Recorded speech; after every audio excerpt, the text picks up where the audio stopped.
जी आपको ना जाने क्या क्या बना देंगे। नहीं, महंगाई, भ्रष्टाचार, बिजली, पानी, किसानी, खेती, ये पीछे चले गए मुद्दे। सर्वप्रथम इनसे पूछता हूँ, अभी सभी सारे प्रवक्ताओं से पूछता हूँ, आप लोग क्या अखिलेश जी को शौचालय मिला कि नहीं मिला? मिला। क्या क्या आजम खान जी को आवास मिला कि नहीं मिला? क्या क्या क्या प्रियंका जी को भ्रष्टाचार मुक्त अंकुश लगा? जब ये सारे काम हुए तो विकास के काम तो कितने सफल हो गए। आदरणीय मोदी जी और योगी जी के नेतृत्व में आज चौमुखी विकास हो रहा है। आज जिन सड़कों पर, गोरखपुर की सड़कों पर जहाँ जाम लगा करता था, आज चौड़े चौड़े रोड दिखते हैं। घंटों इनका ये कहना चाहिए, इनका ये कहना है कि पहले नंबर पर यहाँ तो समाजवादी पार्टी है, बीजेपी है, दूसरे नंबर पर यहाँ तो समाजवादी पार्टी है, बीजेपी है, बसपा कहाँ है? आज की स्थिति ये है कि हर सीट पे पूरे प्रदेश में आज हम पूरी बढ़त लिए हुए हैं और कोई सीट ऐसी नहीं है लेकिन हमारे से सपा लड़ रही है, कहीं कांग्रेस लड़ रही है और कहीं भाजपा लड़ रही है। हर सीट पे हमारी लड़ाई लड़ रही है और हमारी पार्टी एक नंबर पे जाकर के पूर्ण बहुमत की सरकार जिस तरह हमने 2007 में बनाई थी वो सरकार फिर से बनने जा रही है। समाजवादी पार्टी का कहना है कि आप भारतीय जनता पार्टी की बी पार्टी हो, अगर जरूरत पड़ेगी तो आप इनको समर्थन कर दोगे। समाजवादी पार्टी और भारतीय जनता पार्टी एक सिक्के के दोनों पहलू हैं। जो स्थिति 2012 से 17 में समाजवादी पार्टी की सरकार रही है, वही स्थिति 2017 से 2022 भारतीय जनता पार्टी की।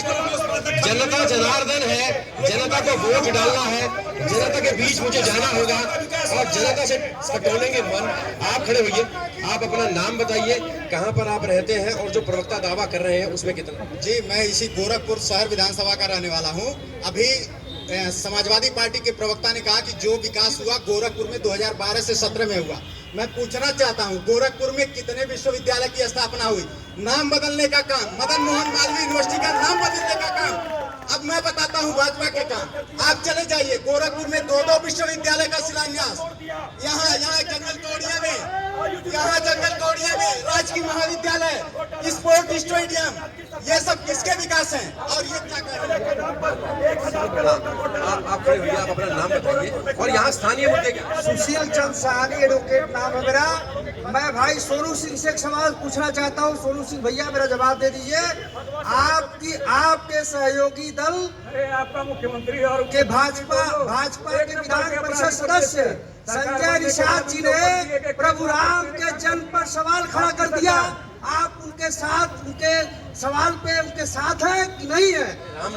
राम नाम पे चुनाव लड़ा जाएगा कि मुद्दों पर चुनाव लड़ा जाएगा? उन्होंने शुरुआत राम नाम से की है, इस नाते सवाल मेरा उन्हीं से है। मुद्दे पूछिए ना, मुद्दे क्या है, यहाँ पर कमी क्या है? कमी तो बहुत कुछ है। अभी बरसात में राम जानकी नगर से लेके गायत्रीपुरम से लेके तमाम कॉलोनियां जलमग्न हो गई थी। कहाँ थे ये लोग? कहाँ था विकास? जवाब यहीं से चाहूंगा आपसे। इनका कहना है कि जब मानसून आया था, बारिश हुई थी, तब पूरा गोरखपुर डूब गया था।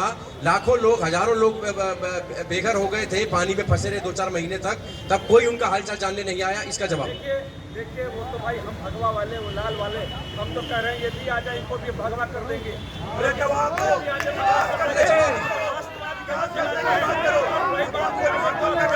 कोई भारतीय जनता पार्टी का कलर नहीं है, वो सभी का कलर है। यही भाषा जो इनके मुख्यमंत्री को भारतीय जनता पार्टी वाले आपको भगवा कर देंगे। आऊंगा आपके पास, आऊंगा आपके पास। आप अपने राजनीति कोई भी रंग की नहीं होनी चाहिए, ना वर्ण की होनी चाहिए।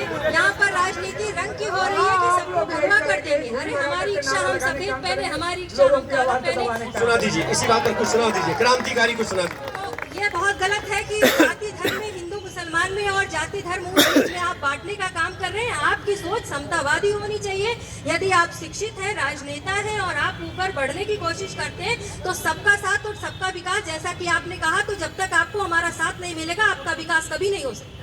और मैं चाहती हूँ कि राजनीति कुछ इस तरह से हो। एक घनाक्षरी छंद प्रस्तुत कर रही हूँ, सुनिएगा। बिकते हैं वोट आज, बिकते हैं वोट आज, लगते हैं भाव ऊंचे ऊंचे, राजनीति पे रुकाव होना चाहिए। निष्पक्ष चुने नेता लाए नहीं अभिनेता, सूट बूट पे नहीं लुभाव होना चाहिए। लोकतंत्र की हो रक्षा, लोकतंत्र की हो रक्षा, भाईचारा रहे सक्षा, जाति धर्म का नहीं बटाव होना चाहिए। नशाखोरी बंद हो, जमाखोरी बंद हो, कड़ी व्यवस्थाओं का सुझाव होना चाहिए। हर हाथ नौकरी हो, ये पूरे इस सरकार के दौरान जो रोजगार की समस्या सबसे बड़ी आई। हर आदमी को कहा गया कि आप स्वावलंबी हो। मेरे मोहल्ले के 99% लड़के रिक्शा चलाने लगे, उनके लिए अच्छे रिश्ते आने बंद हो गए। तो रोजगार के नाम पे हम सबको रिक्शा वाला और चाय वाला ही बनाएंगे क्या? ये रोजगार की बड़ी दिक्कत है। रोजगार के लिए आपके एजेंडे में क्या है? और साथ ही साथ आप पोलराइजेशन करते हैं, हिंदू मुस्लिम करते हैं। जब आपसे विकास की बात की जाए तो आप पाकिस्तान की बात करते हैं। बताइए। सरकार बनी, मैं बहन जी को आपके जो पर मैं सम्मान करता हूँ। उत्तर प्रदेश में आज भारतीय जनता पार्टी की सरकार में ही है। भारतीय जनता पार्टी की सरकार में सबको बोलने का अधिकार है। आज मेरी बड़ी बहन जब खुल के बोल रही है, ये अगर समाजवादी पार्टी की सरकार रहती तो कतई नहीं बोलती जो आज बोल रही है। और दूसरी बात मैं बताना चाहूंगा, विकास के रोजगार के नाम पे कहा जाए, उत्तर प्रदेश में तो उत्तर प्रदेश समाजवादी पार्टी की सरकार में घोटाले बहुत सरकार हो गई थी, बहुत सरकार हो चुकी थी, बहुत सारी सरकार हो चुकी थी। लेकिन उत्तर प्रदेश में 6 महीने पहले कहा जाए, 2 साल पहले कहा जाए और अभी के चुनाव के समय कहा जाए, 2 साल के अंतराल में उत्तर प्रदेश की योगी जी की सरकार ने 2 साल में कोरोना काल को हटा दिया जाए तो जबरदस्त काम किया है। सड़कों पर वो काम दिख रहा है, विकास का काम दिख रहा है। वो बहन जी कुछ और पूछ रही थी, जवाब कुछ और मिल रहा है। इस पर आपका रिएक्शन? देखिए, बहुत सीधी सी बात है। आप नौसर से बनारस वाला रूट तय कर लीजिए। 5 साल में जो है नेशनल हाईवे ये नहीं बनवा पा रहे हैं। शहर के अंदर कोई ऐसा रोड नहीं है जिसमें पैच वर्क और गड्ढे ना हो। यानी कि 6 महीने में जो योगी जी कहते थे मैं गड्ढा मुक्त कर दूंगा प्रदेश को, वो अपने गोरखपुर को नहीं कर पाए। इसका ज्यादा शर्म की बात योगी के लिए नहीं है। बुलडोजर चल रहा है, बुलडोजर बाबा के नाम से मशहूर हो रहे हैं। बता रहे हैं कि लॉ एंड ऑर्डर की स्थिति बहुत ज्यादा बेहतर कर दी है। जो भी यहाँ पर आतताई थे, अवैध निर्माण थे, सबको गिराया जा रहा है। इस नाम पर वोट मांगे जा रहे हैं। जिस तरह इनका बुलडोजर इन्होंने कहा कि रिपेयरिंग के लिए भेजे हैं, उसी तरह अब आगामी 10 तारीख के बाद बाबा जी भी मंदिर में बैठ करके घंटी बजा करके पूजा करने का काम करेंगे और बुलडोजर का नाम नहीं लेंगे। मैं पूछना चाहता हूं कि 4 साल 5 साल यहाँ गोरखपुर के मुख्यमंत्री रहे हैं। गोरखपुर की मुख्य मार्केट चाहे अलीनगर हो चाहे कोई भी हो, मंदिर के बगल में जल नहीं आए चकसभा में, क्या वहाँ आज भी पानी लगा हुआ है? उन्होंने क्या किया?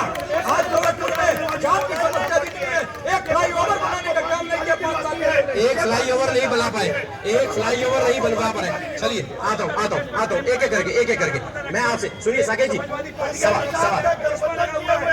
आप यहाँ पर जो विकास के काम हुए हैं अब वो गिना दीजिए। कह रहे नहीं गिना पा रहे हैं। चलिए उत्तर ले रहे जितने भी कार्यक्रम हुए चौरी करें, कब करवाया आपने? सबसे बड़ा और यहाँ करवाया आपने।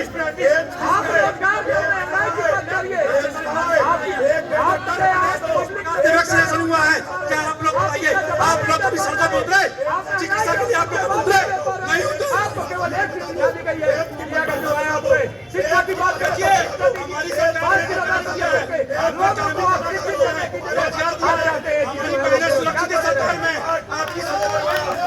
बहनें सुरक्षित हैं। इनकी सरकार में माताएं बहनें सुरक्षित हैं, सड़क पर रात को भी निकल सकती हैं। आपकी सरकार में गुंडों की सरकार थी। अमित शाह भी कह रहे हैं, प्रधानमंत्री भी कह रहे हैं कि अगर आपकी सरकार बन गई, गलत तरीके से वोट दे दिया तो सचिवालय में गुंडे घुस जाएंगे। इसका जवाब? देखिए, बहुत सीधी सी बात, गुंडों की सरकार तो इनकी है। अमित शाह चोरी पार रहे हैं, गोधरा दंगे के आरोपी मोदी जी रहे हैं और इनकी मंत्री गोधरा दंगा के अंदर अभी भी जेल में है। ये दंगे कराने वाले लोग हैं। अब योगी आदित्यनाथ के बारे में आ जाइए। पचरुखिया के अंदर 302 का काम कराने का काम योगी आदित्यनाथ ने किया। अभी अपने सरकार में अपने पर से मुकदमा उठा रहे थे। बताइए, तमाम मुद्दे गिना रहे हैं वो कि भ्रष्टाचारी और जितने असामाजिक लोग हैं वो उनको आप लोगों ने टिकट दे दिया, सबसे ज्यादा अपराधियों को टिकट दिया। देखिए, सारे भ्रष्टाचारी तो अपराधी तो इनके पार्टी में है। मुख्तार अंसारी उसका पार्टी प्रचार कर रहा है। अतीक अहमद, मैं तो कहता हूं कि ये हिंदू समाज के हैं। मैं कहता हूं कि अगर एक समाजवादी पार्टी को वोट करेंगे आप लोग, तो आप अतीक को वोट करेंगे, आप मुख्तार को वोट करेंगे, आप आजम खान को वोट करेंगे।